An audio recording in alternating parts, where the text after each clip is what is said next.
Bismillahirrahmanirrahim. Assalamu alaikum. Welcome to Newsroom. I'm your host Omar Khalid. But today is the 28th of March 2023, and these are the stories that we will be discussing in detail during the course of the show.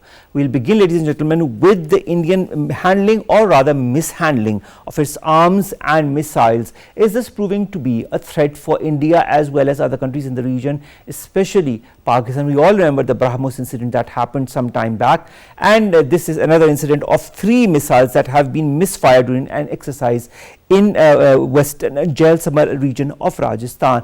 Although it has caused alarm for the Indian Army, nevertheless it caused a lot of concern also if or in case these missiles were armed, what had been the consequences. Is India mature enough or responsible enough to handle its arms and ammunition? This is going to be our first story. Our second story of the day, ladies and gentlemen, concerns Zalmay Khalilzad and his political point scoring. We have been seeing many a times tweets by Mr. Zalmay Khalilzad, who is no longer part of any government. In fact, he is a private citizen now. He was part of the Trump government, but now he does not hold any post. But he for some reason, directly or indirectly, likes to involve himself in Pakistani politics, and specifically when it comes to the former government of Pakistan Tehreek-e-Insaf, and of course his comments that go for the previous government and for its head, Mr. Imran Khan. The US State Department spokesperson has clarified that the former US envoy for Afghanistan does not represent the country's foreign policy and does not speak for the administration of President Joe Biden. This clarification was important, and it has come at the right time. This is going to be our second story. Then we'll be talking about our President, Dr. Arif Alvi, that has condemned the desecration of the Holy Quran, and this of course has happened in Denmark, where the Holy Quran was burnt, and also the flag of our brotherly country Turkey was also burnt. This is not the first incident in that regards, whether it be Denmark, whether it be the Netherlands. We are seeing such incidents happen more and more regularly, and this is what has been condemned by President Dr. Arif Alvi. This is going to be our third story. Then we'll be talking about Germany, where airports and bus and train stations are on a standstill. There are unions that are asking for pay raises, for other remunerations, and there is a whole lot of concern within Germany and also within other countries as well, under the current economic situation that the whole world is engulfed in, on how to move forward with all of this. This is going to be our fourth story, and then finally we'll be talking about Hamza Yusuf, the first Muslim leader of a major British political party, who faces of course a battle, an uphill battle, to revive Scotland's drive for an independent region following the long tenure of his close ally Nicola Sturgeon. And this is of course not only heartening because his father was of Pakistani origin. He was born in the United Kingdom. His mother was of course of another origin in South Asia. Nevertheless, he has roots in Pakistan, and this makes us proud that Hamza Yusuf becomes a leader of a political party. This is going to be our last story. Let's begin with our first, and that concerns India's irresponsible attitude towards its arms and ammunition. More in the following report. The regional pariah, India, has a history of negligence regarding security protocols and technical safeguards as far as its nuclear or missile program is concerned. A latest incident is raising serious questions about safety mechanisms and risks of miscalculations in the wake of highly irresponsible conduct of Indian government. The Indian Army misfired 3 missiles during an exercise in the Pokhara ranges in the western Jaisalmer district of Rajasthan, causing alarm in the surrounding areas. The firing exercise was being held at the Pokhara field when the 3 surface-to-air missiles were misfired. Misfire was attributed to a technical glitch that occurred during the exercise. Last year, India said it accidentally fired a missile into Pakistan, blaming the incident on a technical malfunction during routine maintenance. The BrahMos missile, a nuclear-capable land attack cruise missile, was fired on March 9, 2022, prompting Pakistan to seek answers from New Delhi about the reported accident. Pakistan also urged India to launch a joint investigation to accurately establish the facts surrounding the incident. Rising incidents of Indian negligence are raising alarm and could escalate into a critical untoward situation. India's military build-up through large-scale acquisition of arms, expansion of fissile material production facilities, and quest for advanced technology for missile and related delivery systems pose serious questions of its capability to act in responsible manner. Brigadier Retired Haris Nawaz, who's a senior analyst, joins us online. Sir, thank you very much to have joined us. Sir, this is just a new addition as far as the irresponsible attitude of the Indian government toward its arms and ammunition is concerned. When you know that a country is a nuclear state, shouldn't a country act more responsibly? We've seen the Bahamas incident and now we see this. Omar, India is a rogue state. They are not pushed what is happening around, and they can do anything and they let free. You see, it is very serious incident. It's not one time, so many times. This recent Pokhara ranges, they fired 3 missiles by mistake, and luckily they didn't cause any casualties. But it was a very serious lapse. And the same way, you must have remembered about a year back, Indian fired a missile in Pakistan with technical fault, and God forbid it had burst, it has exploded, could have caused a lot of heroic problem in Pakistan. And then, despite the fact Pakistan has been telling them that let's have a joint inquiry, what happened, they didn't bother. And then the point is, then they just decided at their own, they just admonished people, and that's the end of it. It is very serious. And likewise, it is not instant. So many times, and this uranium was they caught when they were selling in the open market. Had this incident in Pakistan, I think the whole of human rights organization, the whole of world media, then the government, they would have put Pakistan on the map. It is very serious thing, and the world has to take it very seriously. Likewise, on the Brigadier contrary, Saab, Pakistan. what is, I mean, I shouldn't say amusing, but I say this with a lot of sarcasm, that the third missile has not yet been located. They are still looking for the third missile that was misfired. And they say this was a technical glitch. I mean, you know, when you talk of such important arms and ammunition or missiles, shouldn't you act in a different manner? Shouldn't you act more maturely when it comes to especially missiles such as these, or even the BrahMos incident that happened last year? It is very serious. This is what I'm saying. If one is still missing, you can imagine the concern they show. They are not pushed for their own public because they take public, even Indian Hindu public, as a fodder for so many things. The point is, if that be the case, they should have had by now held an inquiry, very serious, high-level inquiry. In that, of course, finding their But or a Brigadier mistake Saab, you in their remember own. last year also Pakistan asked for an inquiry as far as the BrahMos incident happened. They wanted that there should be a joint inquiry. That never happened. India concealed the real facts and figures. When it comes to this, these missiles also misfiring, do you feel they will come with a open strategy and give the results of the inquiry to the public so that they know what happened exactly, or will they say it was quote unquote another technical glitch? This is the problem. You see, it had been happened in Pakistan. International Atomic Energy Commission, they would have gone Pakistan and said, then they could have really put Pakistan on the map.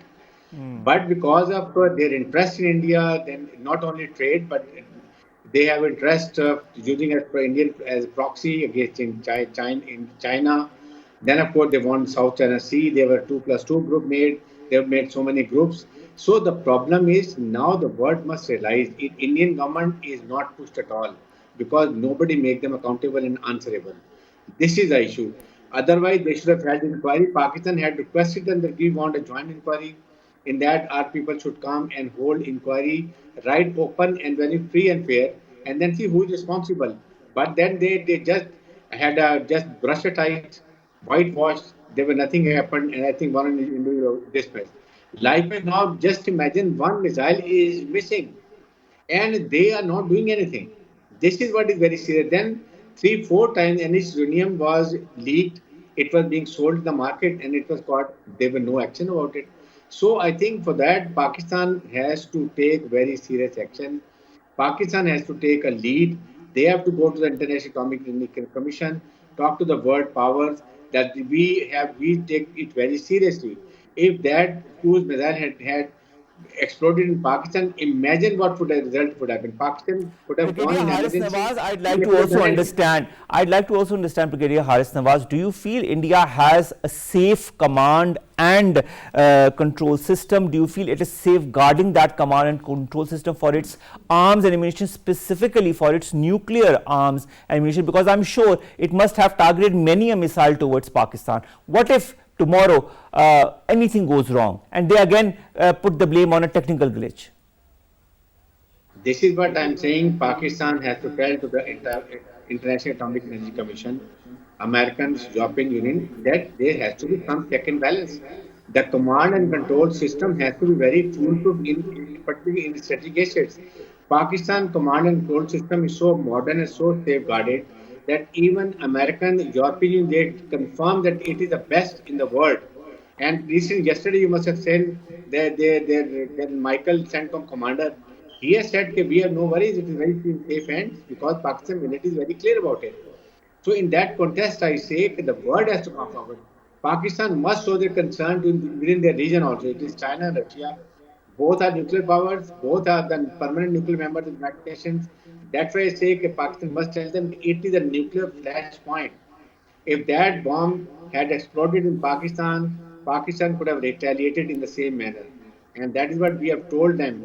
We will never tolerate any nonsense, any misadventures from side. We don't know it was intentionally fired to see Pakistan respond or it was a technical fault. That could have only come out and proved when Pakistan had a joint inquiry with them. So that is what I'm saying. It's very concerning. But the fact remains, Brigadier Saab, that despite Pakistan giving facts and figures on what India is up to, directly or indirectly, whether it be this incident or other incidents, the world never reacts the way it should or it needs to when it comes to India because of certain alliances, regional or otherwise, that they have with it. Do you feel this time also, when it comes to even the nuclear arsenal of India, the world will turn a blind eye? Definitely, they turn a blind eye, but that blind house have to be opened up by Pakistan with a platform of OIC. We have to go there. There is only one nuclear country, and the whole army got to be worried about it. That's what I say. Now we have to use the OIC platform from there. The resolution goes to the United Nations, and that is the right forum where things are going to be sorted out and discussed in open. And Indians must be at least, I would say, the American and United Nations and Common Energy Commission must go to India, inspect their command and control system. What are the safety arrangements? How they ensure that it is never fired prematurely. It is very serious. Indians are taking it very lightly, but Pakistan is very serious about it. That's why we have very elaborate, modernized command and control system, where not even one single incident has happened in Pakistan. That credit goes to Pakistan, and the Americans they give credit to Pakistan. But now the time Pakistan should be firing of three missiles in Pokhran ranges. Also, last time when they fired, Pakistan has to be more serious. Prepare a dossier, go to the OIC, and from there pass a resolution, then go to the United Nations. Like Islamophobia was accepted by the United Nations through OIC platform. So we have to enlarge this focus along with it within region. China, Russia, Iran, Saudi Arabia, Turkey, we have to push them also because only nuclear country is threatened all around because they want Pakistan must leave their disarm their nuclear weapons, which we will never ever compromise. Even a last man, last bullet is matter for that. Brigadier Saab, as far as reports coming from the Indian media is concerned, now India is purchasing or has purchased 120 Parley quasi-ballistic surface-to-surface missiles and are going to deploy them along the country's borders with the China and with Pakistan. Do you feel this is going to create an unstable strategic environment in the South Asian region? Specifically, when we look at the way, at how responsible or mature the Indian attitude is towards their arms and ammunition. Omar, this is very serious. What I say, they're all weapons, particularly strategic assets, are directed towards Pakistan. They have no threat from China. They can never provocate them because they know they can't match them. They have seen what happened with them in Golwan Valley, where their soldiers were killed with only batons and lathi charge. So, in that context, we say Pakistan is seriously threatened. They are all armored deviants. They can't operate in mountain terrain in China. All are look, positioned against Pakistan. Their main artillery guns, their main bulk of military, everybody is facing Pakistan. It is strategic assets of Pakistan which are forbidding India to do any missile welfare in Pakistan. This is a minimum nuclear defense which we have, and it is for the safety and security and sovereignty of Pakistan. That's why I say Pakistan should take it very seriously. Pakistan government should prepare dossier. Then they should go to first of all they should brief the Islamabad all embassies. Embassies should be called. briefed on what Pakistan threatened, how India is insecure, how India is careless, and command and control system is very, very obsolete.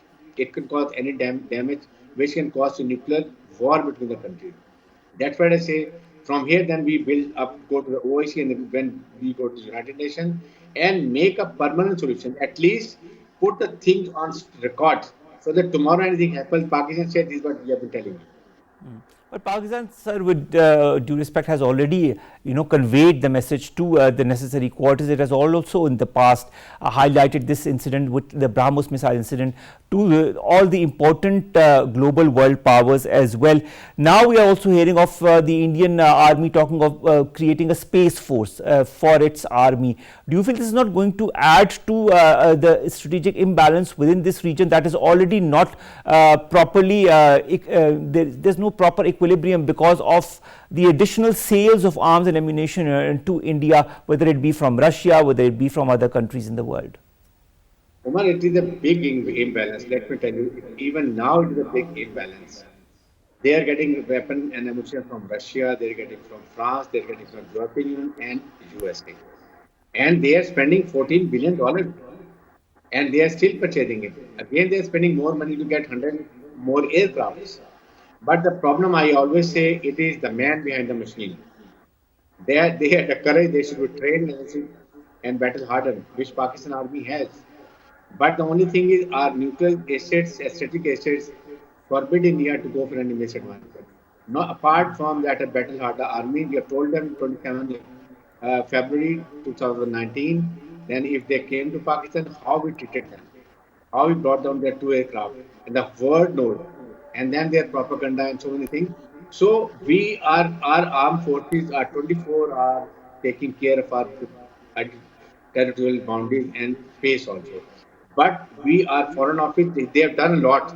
They've already informed about the misfire of Indian technical fault. They praised that it landed in Pakistan. Now again they have to be very vocal. The problem in Pakistan is after some time we forget the incident.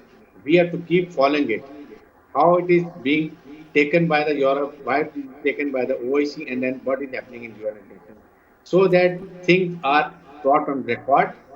Also, people are pushed, and our regional countries, main players, China and Russia, they should know that this can be a nuclear flashpoint. Not only Kashmir, but Indian casual and very, very abrasive security arrangements, command and control of their certificate. Brigadier Saab, I'd also like to understand in this worsening of the strategic situation in this region, do you feel the timing is also of importance when we see India, doing what it is doing in Indian illegally occupied Jammu and Kashmir, also doing what it is doing through Afghanistan into Pakistan, the terror proxies that are, trying to create or have created a very unpleasant situation for Pakistan as far as its security apparatus is concerned. Don't you feel that all of this and its timing raises a lot of question marks? You see, this is a problem. Pakistan is having a Western front where you know what India is doing through TTP and Daesh, and of course they have already had interest in BLF, uh, then of BLA. They are operating in India and supporting them with funds, weapons, ammunition, and of course a lot of the allied issues. Then the problem is Kashmir.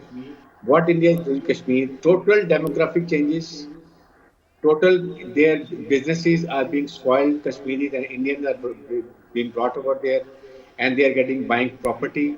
Then, of course, they want to see 7 to 8 Hindu constituencies they've created. By that, after about a year or so, Indian will have their own Hindu chief minister in Kashmir. This is very serious. Initially, out of 90, Kashmiris had 44 seats. Indians, Hindus had 37. But now, with increase of 6, 7 seats, they are going to have equal. And then the chief minister board is going to be casting vote, and Indian will make their own chief minister. So things are getting very worse. Pakistan is being encircled.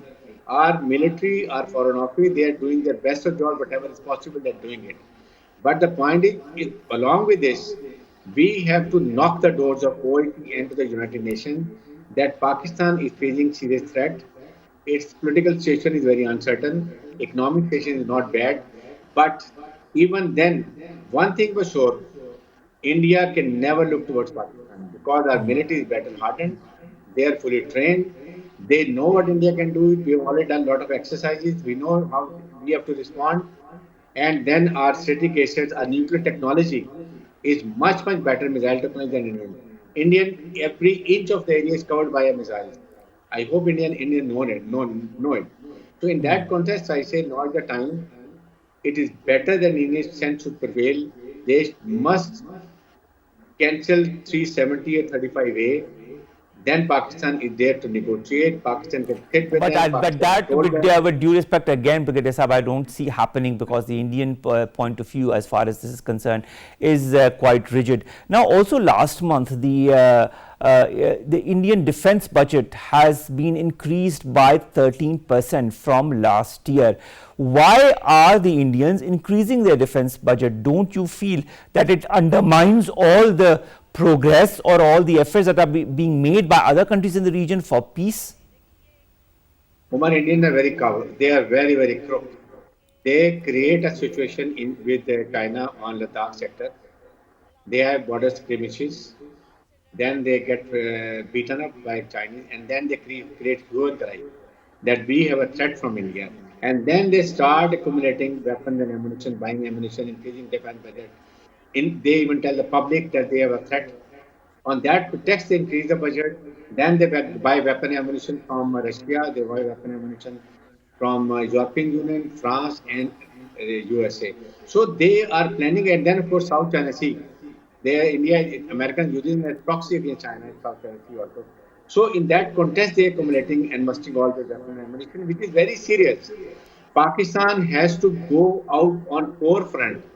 We have to go more aggressive policy, and we have to inform ambassadors, Dunya ambassadors in Pakistan, that this is what India is doing, and we feel uncomfortable, along with knocking the doors of OIC, then United Nations, and then our regional countries.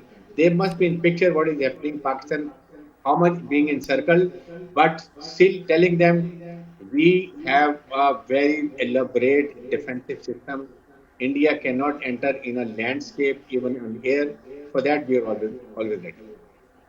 Now, Pakistan has always advocated for peace. Pakistan wants a peaceful neighborhood. But if the way India is continuing with its arms and ammunition, and the way it is increasing its budget and increasing the number of its fleet and so on and so forth, do you feel a point will come when Pakistan will have no other options but to take countermeasures, strict countermeasures? Absolutely. You see, the point is, Umar, for the last 4 years, Pakistan defense budget is uncapped. It was 1,200 billions. See, at that time, the dollar was 100 to 125 rupees. Now it is over to 80 rupees. See, Pakistan Army, how much facing the crunch. That is the reason we have got our own organizations so that we can administration, welfare of troops, we look after not out of this budget through our own meager resources. Fauji Foundation, Army Welfare Trust, there were so many organizations working to look after the Shaheeds, their widows, old, retired, all ranks, their hospital. This is not on the government expenditure. So Pakistan Army, but the only thing is we are not compromising on our training and operation readiness. Come what may. We are doing lax exercises. We are controlling the use of petrol and diesel. We are controlling different expenditures, but we are not compromising on operational efficiency of development. And India knows it. The day Indians come to know that Pakistan army is weak, their morale is down, that is the day they will not take even a minute to come and attack. So for that, I always say this fifth generation war which is being launched in Pakistan, our social media, they are not realizing, our political parties, particularly PTI, is not realizing how much damage they are causing to the security of Pakistan, to the national security of Pakistan, because the strength of army is the people of Pakistan. The trust of people of Pakistan have in military. And you remember, you fight as a nation. The military doesn't fight alone. That is what we have to very, very clear about it. So these are the That is main so true, Pakistan Brigadier maintains. Saab, and the fact remains, of course, that come what may, Pakistan's armed forces and Pakistan army are resilient, are strong, have the support of the Pakistani nation, and that is why the Indians have no other option, and this is why they resort to tactics such as this so-called tactical glitches of missiles being fired off, whether they enter Pakistan or not, to so-called, maybe in their point of view, in their weird sense of point of view, to kind of maybe pressurize Pakistan. But I am sure, as you yourself have said, Brigadier Saab, that Pakistan will never be pressurized, because Pakistan is a strong nation and Pakistan is a strong army and armed forces as well, that understand the technicalities and they understand how to react to any given situation. And I am sure the India understands that. That is why it does not resort to any such misadventure as it could have in any given circumstance. Thank you so very much, Brigadier Retired Haris Nawaz Saab, analyst, joining us and talking to us about Pakistan's defense capability and, of course, India's defense misadventures or irresponsible attitude, as has again been witnessed by this misfiring of 3 missiles, which they call a technical glitch, and the 3rd missile has yet to be found. Well, let's come to our second story, ladies and gentlemen. And our second story concerns Zalmay Khalilzad. This was a very important name a couple of years back when he was working under the Trump administration as a special envoy for Afghanistan. Now, of late, we are seeing a spate of tweets, a spate of remarks, statements coming from Mr. Zalmay Khalilzad that is blatantly interfering in Pakistan's politics, and that is also blatantly backing a certain government and a certain person, a certain former prime minister, one way or the other, through his different tweets. Through if you go through them, if you read them, everything is available online. You will see that there is a deliberate tilt by Mr. Khalilzad towards entering Pakistan's political arena and, of course, siding with the Pakistan Tehreek-e-Insaf. This said, now there is an official statement that has come from the US State Department official that Mr. Zalmay Khalilzad Saab's statements do not represent any point of view of Joe Biden's government. And this clarity is very important in this current context. Who is behind Mr. Zalmay Khalilzad's recent statements? Because he has just woken up, and we are seeing a whole lot of statements that are emanating, and also our Foreign Office has been very blatant in condemning that and has said that Pakistan does not need unsolicited advice. This was said by our Foreign Office spokesperson on 15th of March this year. To talk more about this, we've been joined by our guest, Dr. Farah, Foreign Affairs expert. Dr. Farah, thank you very much to have joined us. Dr. Farah, Zalmay Khalilzad was an important name in Trump's time. Then the name kind of, disappeared, and now all of a sudden in the last few months we are seeing more and more tweets, more and more comments by Mr. Zalmay Khalilzad on Pakistan's internal politics. Why? If we go back to what we are hearing from the Pakistan Foreign Office and the American side, I think both have denied that Zalmay Khalilzad has no role to play when it comes to Pakistan internal matters and security concerns. But is it really, a matter of concern for both, for America and Pakistan, to consider Zalmay Khalilzad's statements? I think we have to see the credibility of the person who is sharing certain information with Pakistani side, and what kind of messaging he is tweeting on the social media platforms is all about that Pakistan is going through economics, political, and security situations and crises. Pakistan needs to overcome all those problems and barriers. But Pakistan's Foreign Office reacted so blatantly to that we will not receive dictation from anyone outside our country and our domain to tell us what to do, what not to do, because we know how to deal with the situation. Now, speaking of American side, whether America should consider his statements or not, America has also rejected his comments and said that he's an ordinary citizen of America. So we need, yeah, a private citizen, an ordinary citizen, but can we consider him equally as private citizen as America is having other citizens? There it is questionable, because Zalmay Khalilzad is not anyone, he is someone. He is somebody who has served with various governments of the United States and represented them, being their ambassador into various countries. And he has also been American ambassador in the United Nations. So he is just not a private citizen in that context. If he says something, it is having some value and weightage. But whether the Pakistan as a state will allow him to say something about to fix this issue is something Pakistani government needs to look after. But Dr. Farah, what I fail to understand is why involve yourself in Pakistan's internal affairs? Why side openly and blatantly with the Pakistan Tehreek-e-Insaf? Just look at the tweets. March 22nd, there are indications that Pakistan's parliament is going to ask the Supreme Court to disqualify Imran Khan. Then on the 22nd of March, again another tweet. The government appears to have decided to set up Imran Khan as enemy number one of the state. Then he talks about the IMF's relation with Pakistan. On the same, he talks about the IMF support remains doubtful if the steps mentioned take place. International support for Pakistan will decline further. Why involve yourself with such passion in the domestic internal politics of Pakistan when you have nothing to do with it? The statements, the tweets that were from Zalmay Khalilzad, when I was reading them, I felt like somebody from the PTI is speaking about what is actually happening here. Because the bias was very much loud and clear there that what is happening. And then how to, to respond back to all the problems that today the country is facing. That part was quite acceptable to me because he is somebody who knows what happens in this part because he has been serving here in Afghanistan for some time and he is Afghan by origin as well. He knows the nitty gritty of this part of the world. But then speaking about what actually is happening, becoming a mouthpiece of the PTI government or the PTI probably, and then following and saying what they want to tell him. The bias was to me was quite obvious, and probably that was the reason that the Pakistani state responded that we will not take any dictation from someone outside. Better we know how to deal with the problems we face here in the country by ourselves.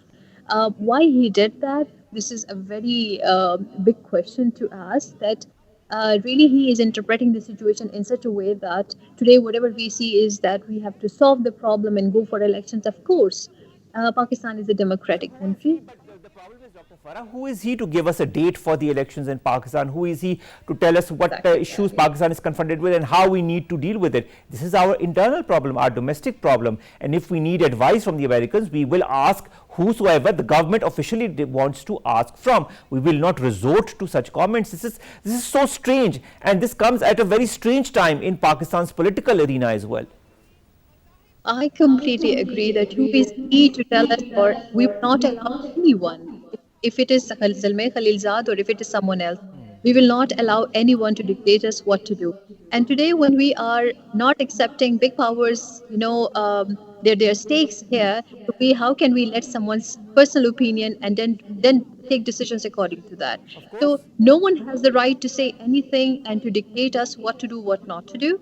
Pakistani authorities know how to deal with the situations at the right time and taking decisions the way it is good for the country as well.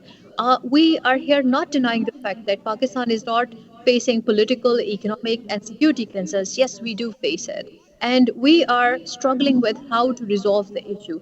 I would say that the aspect of that giving the date of election for the government that you have to conduct election on this date, I think that is not acceptable. It is the Election Commission of Pakistan to give the date for that. And this is where the dictation element comes in, where the Foreign Office said that we will not take the dictation from anyone. He has no right over there. But I will say is that whether his statements, his opinions, his justifications really matter in terms of his past stature, whatever he has been, his analysis really matter, his words really matter. But in this kind of the series of tweets that we received from Zalmay Khalilzad, they were very biased and they were very looking into one aspect of the security concerns and the political concerns Pakistan is facing today. He should, if he really wanted to provide some layout, which he is no one to provide in that context, but if he really wants to help the government of Pakistan in giving certain suggestions, he can write about it. He can get it published. Why is he tweeting? Like, he is not somebody as such that who can tweet and we will just adhere to that. Yeah, so these are some major concerns, and that's the reason that Pakistani Foreign Office denied it, and Pakistan said that we will not take it. America also said that we are not taking responsibility for his statements, and we will take him as his own or personal opinion. Yeah, they said, quote unquote, it does not represent the US foreign policy, and he does not speak for the US administration. So I think they couldn't have been clearer than that. But another question that arises from all of this is the supposed U-turn of the former government of the Pakistan Tehreek-e-Insaf concerning its relationship with the United States. Now, we all know the cipher issue, how it was blatantly used to create a rift between the US and Pakistan just a year back, and how they succeeded to create that rift between US and Pakistan amongst the public at least. This current government has tried its level best to kind of bridge those relations, and it has succeeded to a large extent as far as that is concerned. But we also hear of the PTI hiring PR firms such as the prior consultants, such as Fenton A. Look, to mend its relations with the US. Do you feel, I mean, this is just off the cuff, do you feel that these remarks by Zalmay Khalilzad are part of this the new lobbying that the PTI is supposedly trying to do to mend its relations with the US? I think PTI is getting afterthought, and they are reflecting on what they have been saying and the damage they have caused to the country and to their political career as well. It's not only the American side, but other fronts as well. Recently, we have been witnessing that there is a shift in the statements of the PTI leadership, and they are trying to mend whatever they have done in the past.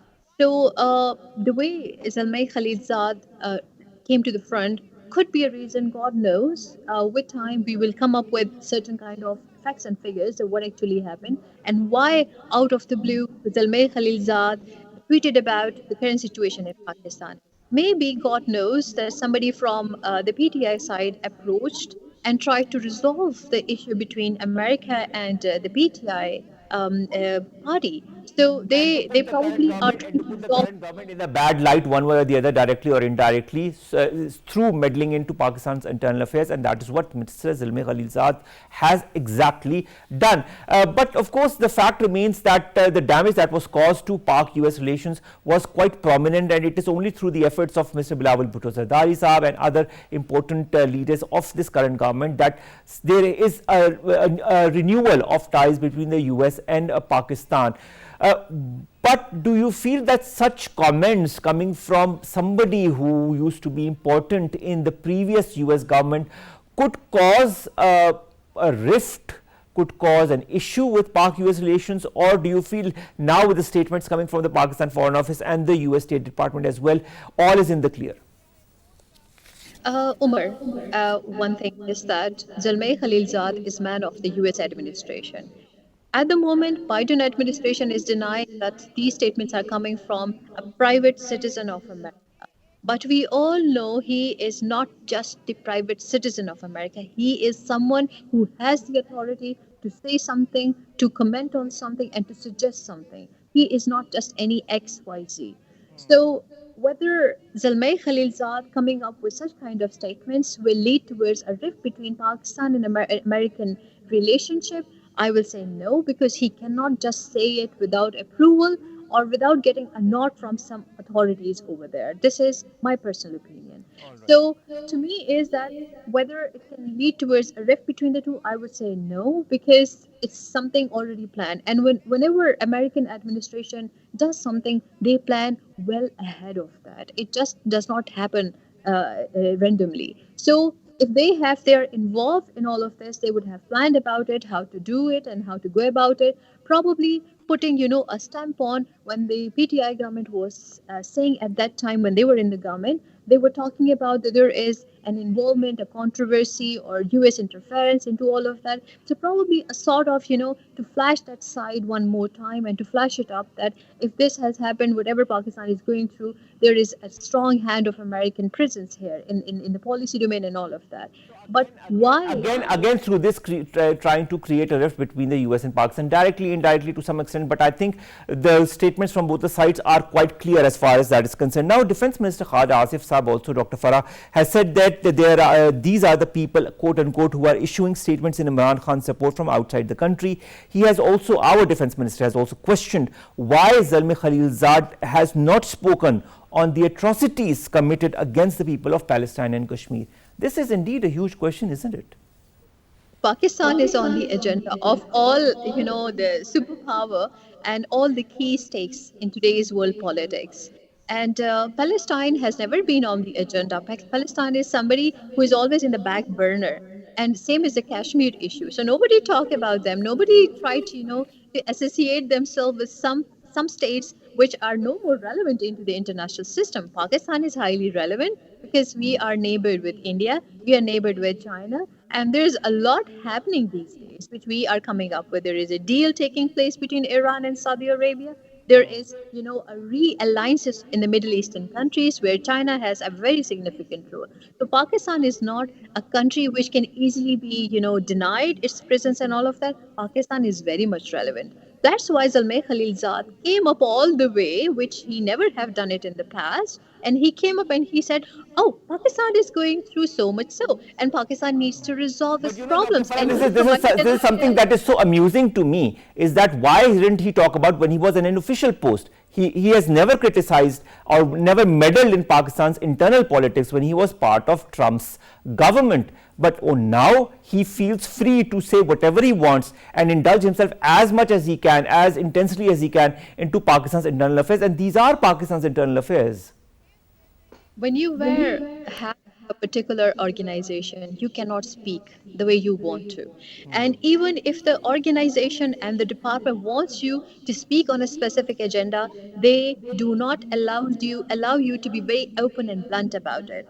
Since now Biden administration also says that we are detached from Zalmay Khalilzad, he is all the way free to be used in saying whatever they want him to say. I quote it again, the way they want him to say whatever, right? So it's not something that he's associated with the US government from ages and from decades. Do you think it's just happened overnight? No, not at all. I seriously doubt it. He is not doing there's some kind of, Dr. Farah, there's some kind of a specific strategy behind it, whether it is a PTI that is involved in it, whether it is a PR firm that they have hired in the US that is behind it. I don't know, only time will tell. But nevertheless, the tweets that Mr. Zalmay Khalilzad has been posting reminds me so much of so many of the PTI trolls that are tweeting in the last few months. Thank you so very much, Dr. Farah Naz, expert on foreign affairs, to have joined us, to have talked to us about Zalmay Khalilzad and his statements and his meddling in Pakistan's internal affairs that has also been criticized very strongly by Pakistan's Foreign Office, also by our Minister for Climate Change, Shahid Rahman, and our Minister for Defense, Khaja Asif. Let's talk about the last three stories, ladies and gentlemen, one by one. The first concerns Islamophobia. We all know what happened in Denmark, the burning of the Holy Quran. We all know what is happening in the Netherlands as well. Now, President Dr. Arif Alvi has strongly condemned these acts of desecration of the Holy Quran in Denmark and the Netherlands. He has, in a statement, said today that these heinous acts have hurt the sentiments of Muslims all across the world. Such incidents are provocative and are indicative of rising Islamophobia in the world. He has also urged the international community to take practical measures against Islamophobia and discourage extremist elements. He also talks about the right to freedom of expression that needs not to be used as a smokescreen for deliberately denigrating the holy scriptures or personalities of any religion. This was also said by the Foreign Office. Now, the fact remains that when it comes to other religions, we don't see any desecration of other holy books, just the Holy Quran. There is a specific religion that is being targeted since quite some time, and that is Islam, and that is the Muslim community, and that is what Islamophobia is all about, and that is what the world also needs to understand and fight against. Our next story concerns the largest strike in decades in Germany that has brought the country to a standstill.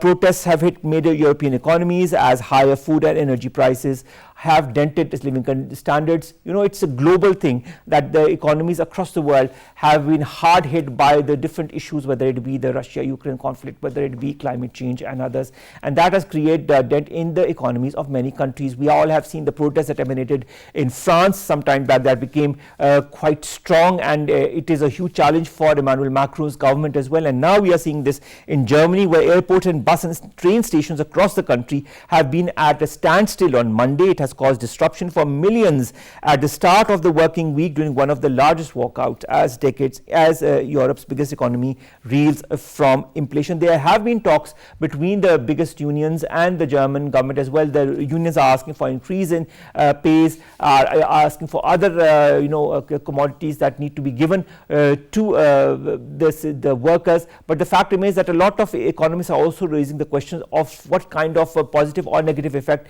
or dent it will have further on the country's economy. A lot of squeezes, a lot of strikes that are being foreseen in the days to come. I hope countries like Germany, countries like France reel out of the current economic crisis, and also countries like Pakistan reel out of the current economic situation that it is embroiled in. Finally, ladies and gentlemen, let's talk about Hamza Yusuf, who becomes Scotland's first Muslim leader. He's a Glasgow-born Muslim. He took oath in English and Urdu when he was first elected to the Scottish Parliament in the year 2011. In his victory speech, he has said that he will deliver independence to Scotland in this very generation. This is a very strong and a very important remark for the Scots, because they have always wanted to be separate from the United Kingdom. This said, Hamza Yusuf has been somebody who's been very popular, very renowned as far as Scotland is concerned. And he has studied at the right places, he has had the right backings, and of course he's the first Muslim to serve in the devolved government's cabinet. He has been hailed by all of his supporters as a polished communicator who can unite the party as support stagnates for the SNP, and of course the SNP stands for Scottish National Party, and its central policy, that is independence for Scotland. Whether Mr. Hamza Yusuf will be able to achieve that goal of independence for Scotland, only time will tell. But of course he is determined, he is young, and he has the backing of many other politicians in Scotland. So of course congratulations to Mr. Hamza Yusuf. With that, we come to an end of today's newsroom. We'll see you inshallah with new stories and segments that pertain to us, you and Pakistan. In the meantime, stay safe. Allah Hafiz.